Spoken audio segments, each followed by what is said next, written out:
E aí galera, tudo bem? Chegou a hora de falar mais uma vez sobre política.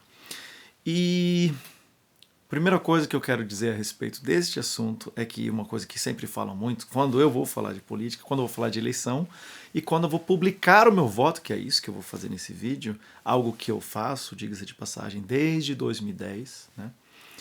As pessoas falam que o voto é secreto. O voto é secreto.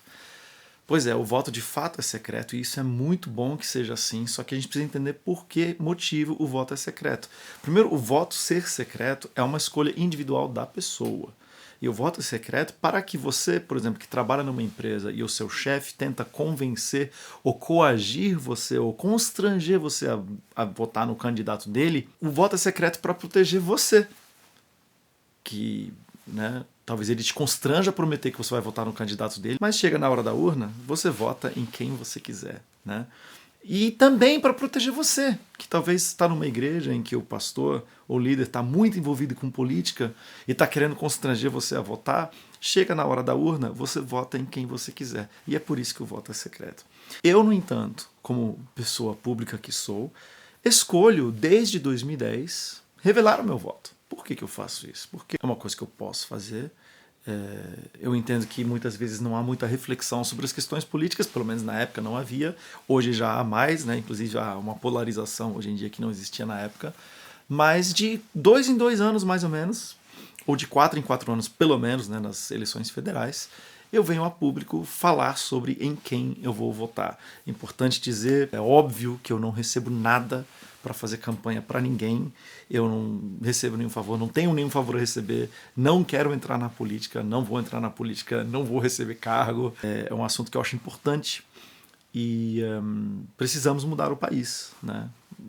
Sempre o país precisa estar mudando para o melhor. Uma outra coisa que sempre falam quando eu vou tocar no assunto de política é falar, não é você que diz que não se mistura política com religião. Olha, salvo engano, eu nunca disse que a gente não deve misturar política com religião. O que eu digo é que a gente não pode misturar igreja e Estado. E eu não quero fazer um vídeo longo aqui sobre isso, teria pano para manga falar a respeito só desse quesito, mas o meu conceito sobre política é que tudo é político. A água que você bebe é política, o carro que você dirige ou não dirige é político, a comida que você compra, o supermercado que você escolhe ir, tudo na nossa vida, dentro do conceito ao qual eu aderi, tudo é político. E ao mesmo tempo, especialmente para quem pertence às religiões cuja base é a Bíblia, tudo também é religioso. Essa famosa distinção, minha vida espiritual não vai bem. Eu falei, não. O Deus da Bíblia, ele quer participar de toda a sua vida, né? Ele quer que você entregue sua vida por completo. Então tudo tem o seu âmbito, tem o seu quê religioso e espiritual.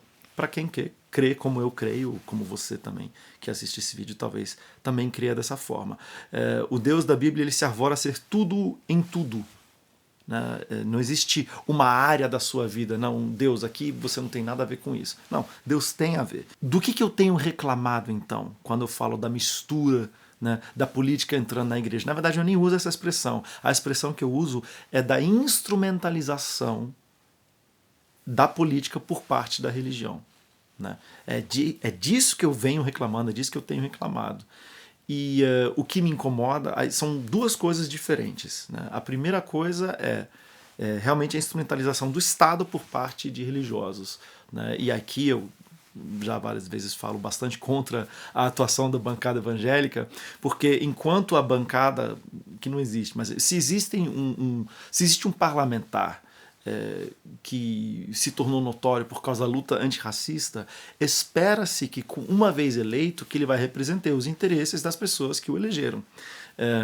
A mesma coisa, aí um exemplo, isso foi um exemplo positivo, um exemplo não tão positivo, alguém que foi eleito pelo agronegócio, com dinheiro do agronegócio, espera-se de que ele vai representar os interesses daqueles que o elegeram, que no caso do agronegócio não necessariamente que elegeram, mas que bancaram a campanha dele. E aí já entra um conflito, mas também não quero entrar muito nisso. No caso da religião, isso é um problema. Por quê? Porque dentro do contexto e do conceito do Estado laico, o Estado não pode nem beneficiar e nem prejudicar uma religião específica. Isso é prejudicial para a laicidade do Estado. Aí você pode pensar, mas por que eu preciso do Estado laico? Bom, quem precisa do Estado laico são as minorias religiosas. E há não muito tempo atrás, nós evangélicos no Brasil éramos uma minoria religiosa. E curiosamente, nessa época, quando nós éramos uma minoria religiosa no Brasil, a gente queria o Estado laico. Inclusive a bancada evangélica se formou nos anos 80, porque havia uma campanha para que na Constituição de 1988 nós fôssemos um país católico. Existem outros países na América do Sul que são países católicos. E aí a bancada evangélica se uniu, lutou para que fôssemos um Estado laico, para que nenhuma religião pudesse ser beneficiada e que sempre quando uma é beneficiada, todas as outras, são prejudicadas, porque é assim que funciona. E eu, dentro do cristianismo, me considero uma minoria religiosa porque eu pertenço à Igreja Adventista do Sétimo Dia e nós, por guardarmos o sábado, enfim, tem uma série de questões, vestibular, o concurso público, etc, etc. E o Estado laico garante a nós o direito de não sermos obrigados a realizarmos as provas no sábado. Isso é só um exemplo besta. Então, o que tem acontecido? O que tem acontecido, infelizmente, é o que eu vou chamar de instrumentalização do poder público para fins religiosos. Então, assim, a gente tem a bancada evangélica que vai tentar aprovar leis que beneficiem ou representem a nossa fé, ou vai tentar impedir que se aprovem leis que vão contra a nossa fé, que vão conseguir verbas ou emendas parlamentares para beneficiarem, né, uma religião específica. E eu sou contra isso aí. Por quê? Justamente porque a gente precisa da laicidade do Estado. A gente precisa dela, mais uma vez. Quem precisa dela? São as minorias religiosas. Tá? O exemplo bíblico que eu tenho para ilustrar isso para você entender do que eu estou falando, porque assim, o cristão na política, dentro do contexto do meu entendimento bíblico, ele deve servir à sociedade. Ele não deve servir aos cristãos. Ele não deve servir àqueles que pensam como ele, que creem como ele, que se comportam como ele. Ele deve servir à sociedade de maneira geral e de maneira específica os mais vulneráveis. Aí tem uma penca de textos que vão falar do cuidado ao órfão, da viúva, do estrangeiro, do pobre. São aqueles que têm os seus direitos violados. É justamente para ser uma voz daqueles que são silenciados, que no meu conceito, no meu entender, o cristão que se arvora a atuar na política deve se empenhar. O exemplo bíblico que a gente tem, de alguma forma, de uma pessoa em corte estrangeira, nós temos José no Egito, nós temos Daniel na Babilônia, depois com os medos e persas.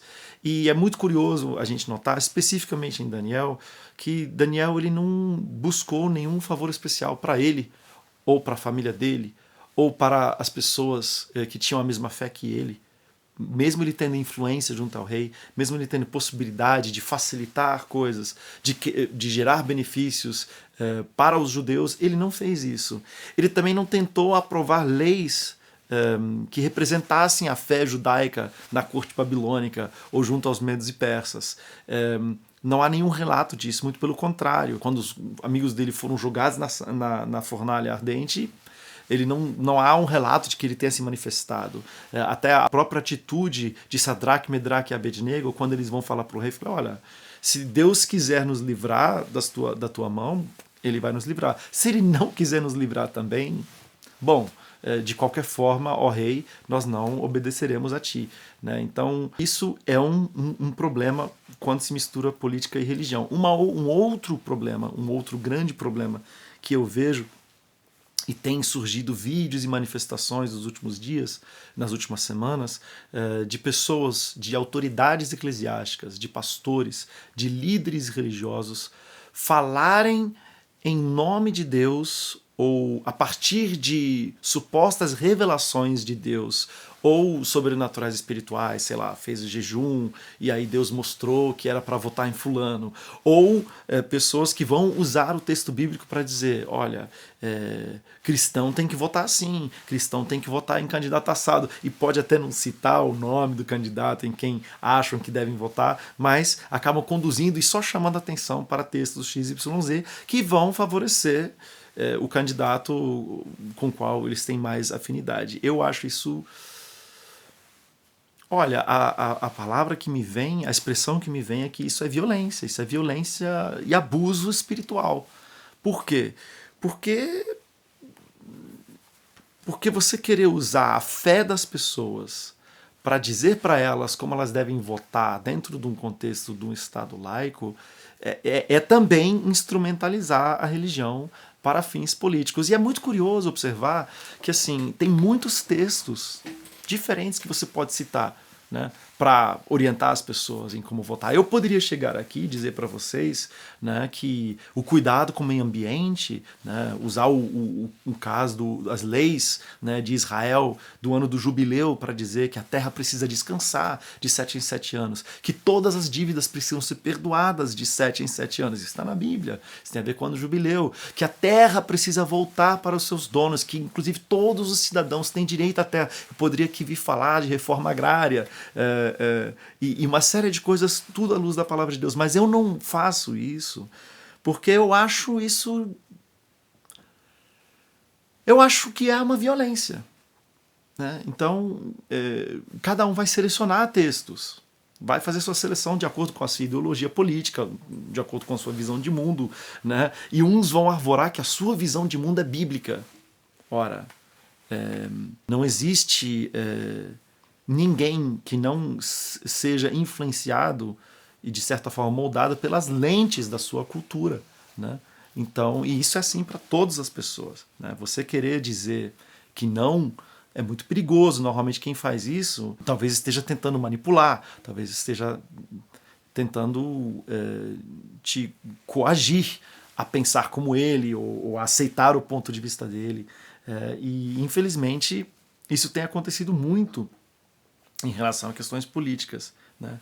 Então, você falar com autoridade espiritual a respeito em quem as pessoas devem ou não votar, isso é explorar a fé das pessoas. Isso é violência espiritual, isso é abuso espiritual. Isso é uma coisa muito séria, né? E eu não estou dizendo que as pessoas que agem dessa maneira necessariamente o fazem conscientes disso, mas não deixa de ser isso, né? E que Deus tenha misericórdia dessas pessoas e que Deus tenha misericórdia de mim também, de todos nós, evidentemente.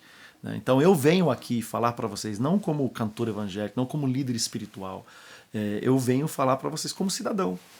E os argumentos, as preferências e as coisas que eu vou dizer a respeito dos candidatos em quem vou votar tem a ver com a minha cidadania. Claro que está permeado da minha fé, claro que está permeado da minha visão de mundo, entendeu? Mas eu não quero falar para vocês com autoridade espiritual ou com autoridade bíblica como vocês devem pensar, como vocês devem votar, porque isso seria, mais uma vez eu digo, isso seria uma violência. Uma outra coisa que é importante dizer ainda como introdução, há muitos motivos que levam a gente a votar em candidato X ou Y, né? As coisas não são tão simplistas assim, há complexidades. Tem candidatos com que você se identifica muito e vai votar neles por causa disso. Tem candidatos que você se identifica muito pouco, né? Mas você vai votar neles porque talvez não tenha uma opção que te represente melhor.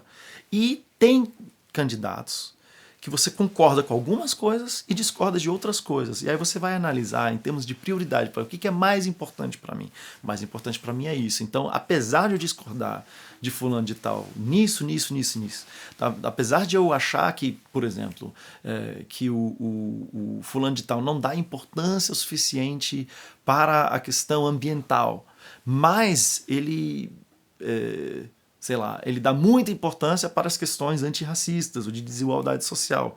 Então eu vou pesar na balança, puxa, para mim é mais importante votar em alguém que vai diminuir a desigualdade social do que talvez proteger o meio ambiente. Para esse cargo, para outro cargo é mais importante assim. E assim a gente vai, de maneira madura e responsável, avaliar, tomar as nossas decisões baseadas nas nossas prioridades e votar. Então assim, voto não é cheque em branco. Voto em ninguém é cheque em branco.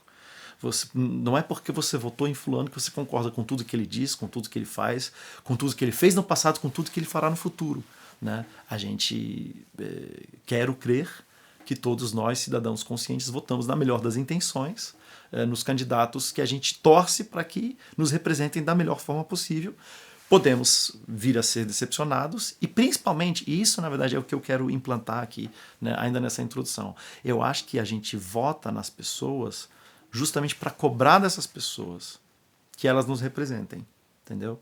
Então, assim, tem algumas pessoas nas quais eu já voto há bastante tempo e através das redes sociais é uma maneira maravilhosa. Todas as pessoas públicas, todos os políticos hoje têm redes sociais, né? Se eles fazem alguma coisa da qual eu discordo, se eu tenho alguma dúvida em relação a alguma coisa, eu vou nas redes sociais, essa pessoa questiono, pergunto e assim por diante, né? Então, voto nenhum é um cheque em branco para tudo que a pessoa já fez, tudo que a pessoa fará.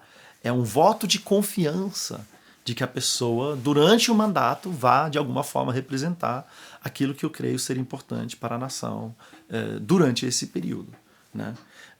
E a última coisa que eu quero dizer, ainda a título de introdução, se atribui a Einstein, né, aquela citação de que você sempre fazer as coisas do mesmo jeito e querer um resultado diferente é uma das definições de loucura, né? E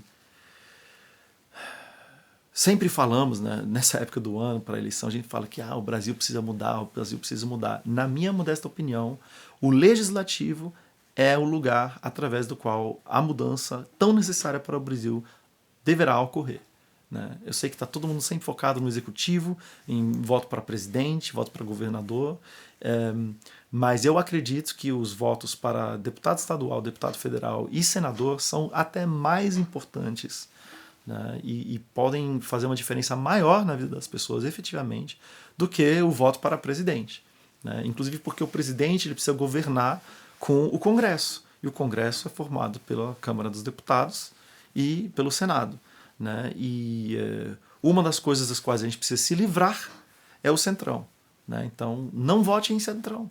Por quê? Porque o Centrão ele não representa ideologia nenhuma. O Centrão, a gente chama ele de Centrão justamente por quê? Porque se tiver um governo de esquerda, ele vai para a esquerda. Se tiver um governo de direita, ele vai para a direita. Ele vai para onde ele vende o voto dele, ele vende o apoio dele. Na época, sei lá, em 2004, através do mensalão, e durante os últimos 4 anos, através do orçamento secreto. Ele vai vender o voto dele para quem pagar mais, para quem liberar para ele verba de emenda parlamentar, né? Que aí ele vai usar isso para obras, para alguma coisa, né? E corre-se o perigo de que nesse processo ele também vai desviar dinheiro, né? Que haverá corrupção, etc, etc. A gente precisa se livrar do Centrão, né? E infelizmente, para a minha tristeza, para a tristeza de muitos evangélicos, a bancada evangélica faz parte, é uma parte importante do que a gente chama de Centrão. E isso, na minha opinião, é muito triste, né? Porque além de estarem lá para legislar em causa própria, eles legislam em causa própria, não dos evangélicos, mas em causa própria deles mesmos, pessoalmente, né? E isso é muito, eu acho muito, muito triste, muito triste. Então, o meu apelo para você eu acredito que na eleição para deputado federal, deputado estadual, senador, não tenha um motivo que impeça você de procurar candidatos e buscar votar em candidatos que não são homens brancos. Olha só, eu como homem branco dizendo isso. Por quê? Não é porque o homem branco é mau, mas que tem gente demais, né? A gente precisa de outros. Se a gente quer realmente, de fato, ver uma mudança no Brasil, uma mudança no Congresso, a gente precisa votar em pessoas diferentes, de perfis diferentes. A gente precisa votar em gente preta, a gente precisa votar em gente em mulher, a gente precisa votar em mulher preta, a gente precisa votar em gente PCD, a gente precisa votar em pessoas que não estão representadas lá, porque essas pessoas vão ter um ponto de vista diferente e talvez, né, há esperança de que o Brasil mude. Agora, não basta votar em mulher, precisa votar em mulheres que estão alinhadas e afinadas com relação às demandas das mulheres. Não basta votar em preto, tem que ser preto, que tenha um histórico antirracista. É claro que, né, os parlamentares pretos não só entendem desses assuntos, eles podem vir da área jurídica ou de outras áreas e o conhecimento deles vai ser importante.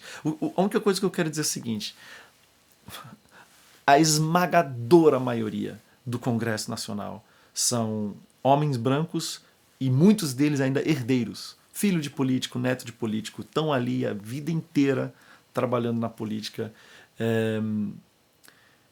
E se você está infeliz com o que tem acontecido na política, não vote nestes.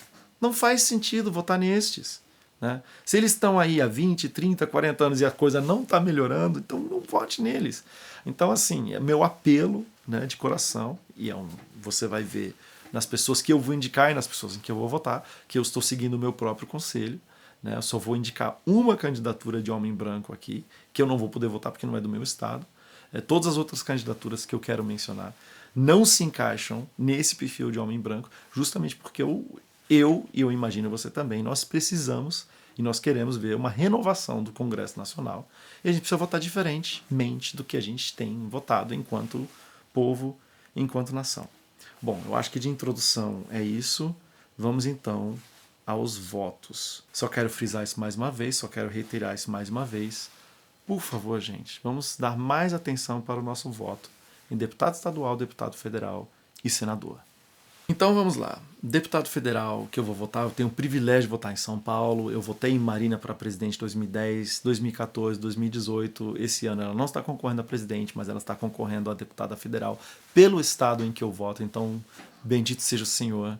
Me alegro profundamente em poder votar na Marina Silva para deputada federal.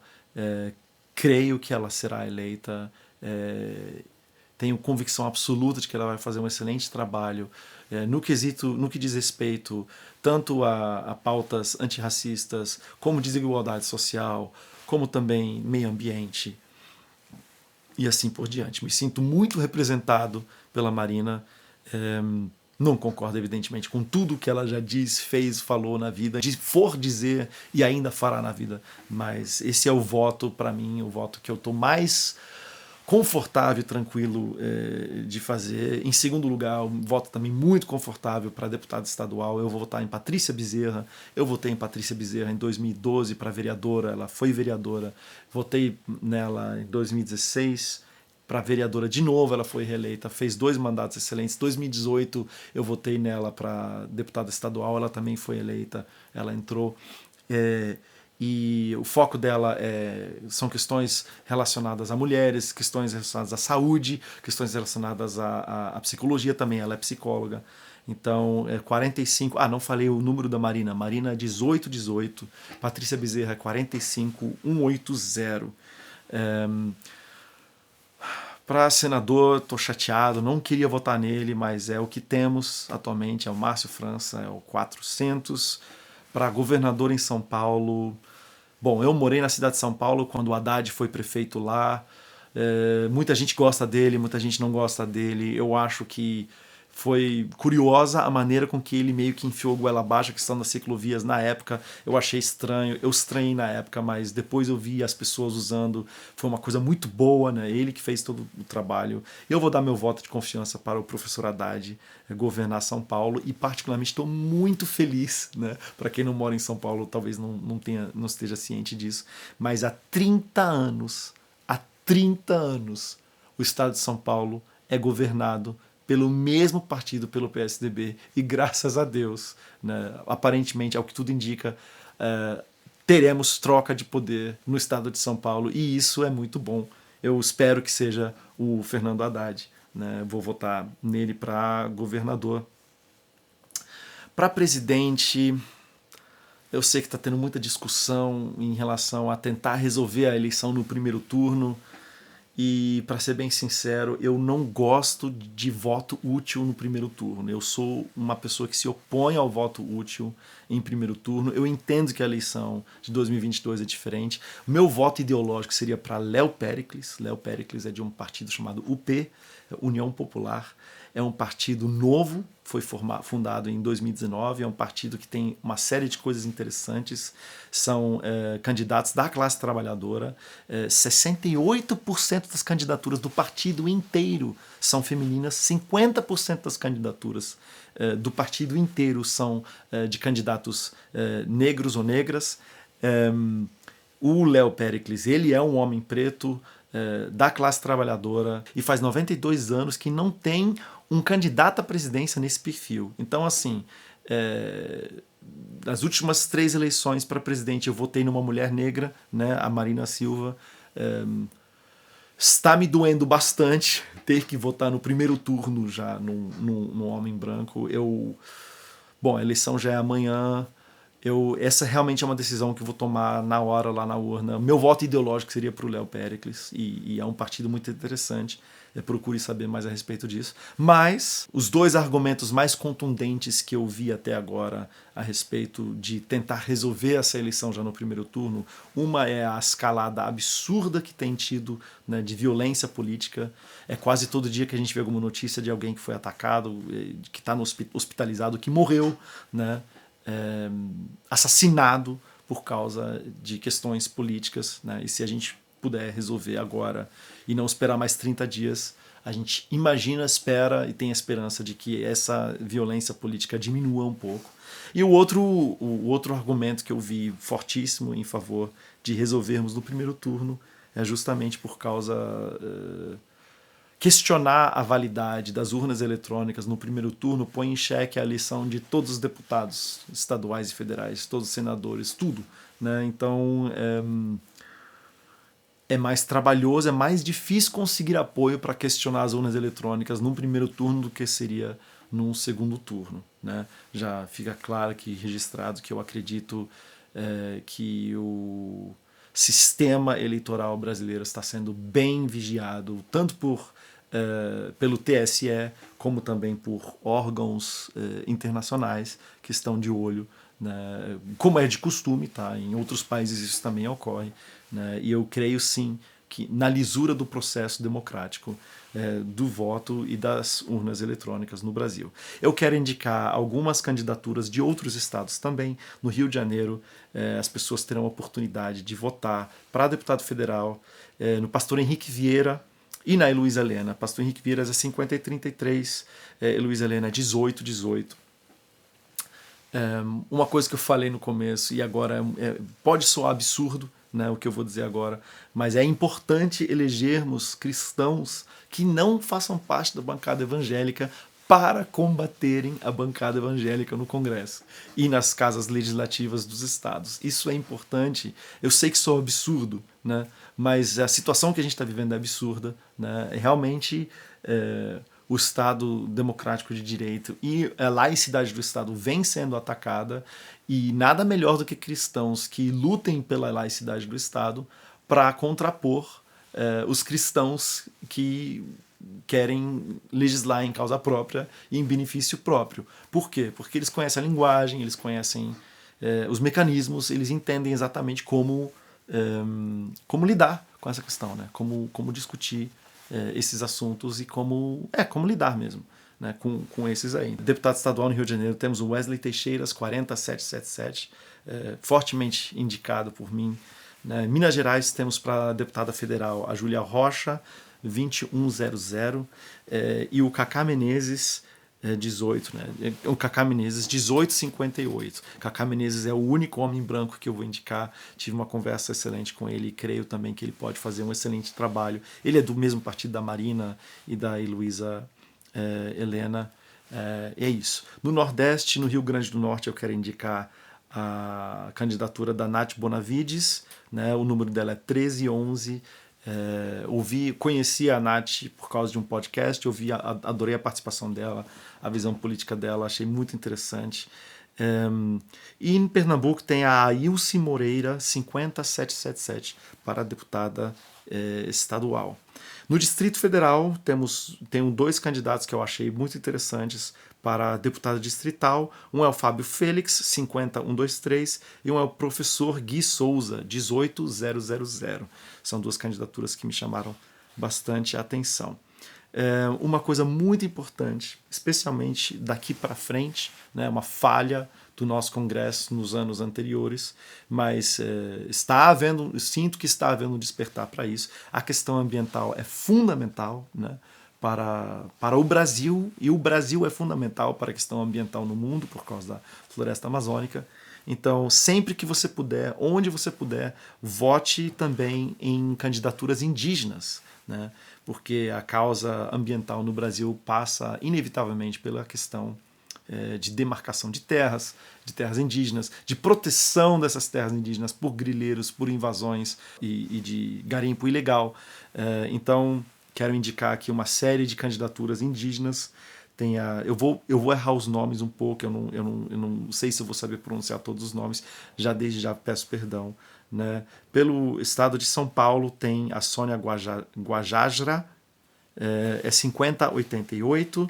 Pelo estado de Minas Gerais tem a Célia Shakirabá, 5033. Pelo estado do Pará tem a Nice Tupinambá, 5015. Pelo estado de Santa Catarina tem a candidata a deputada federal Querechu, é 5001. Pelo estado do Amazonas, também candidata a deputada federal a Wanda Witoto, o número dela é 1818, igual da Heloísa Nela e da Marina Silva. E pelo estado de Roraima, tem a candidata a deputada federal a Joênia Wapichana, também número 1818. Bom, gente, vocês fiquem livres para discordar de mim, para concordar comigo ou não. Votem com a consciência de vocês, façam uma boa pesquisa. E o mais importante, depois que vocês votarem, principalmente nesses cargos que talvez vocês nem se lembrem quem vocês votaram para o deputado federal e estadual há 4 anos atrás, sigam essas pessoas nas redes sociais. Cobrem delas. Né? Enchem o saco deles. E fiquem atentos. Né? Ou para mudar de voto, ou para cobrar deles, enfim.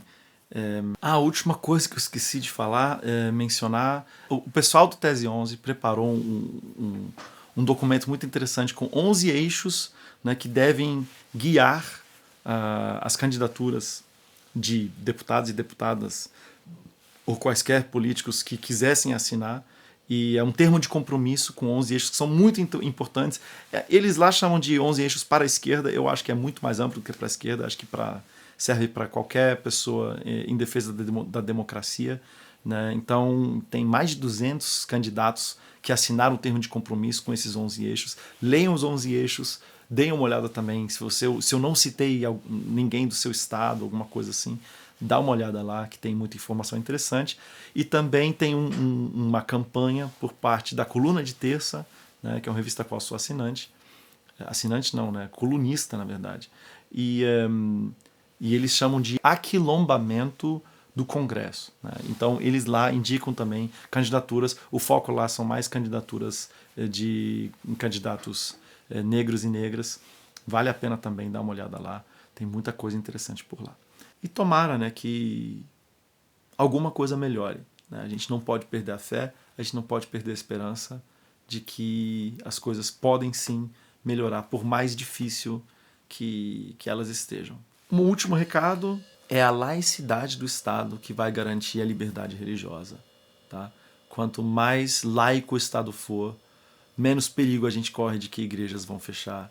E eu não creio que a gente sofra com qualquer candidato, qualquer perigo de que igrejas evangélicas sejam fechadas, nem num futuro próximo, futuro distante, bom, aí eu não sei, mas não vejo isso acontecendo de maneira alguma. Se você ouviu isso, se você crê nisso, não acredite nisso não, isso aí é mentira, isso aí não vai acontecer não, tá bom? Um grande abraço, Deus abençoe vocês.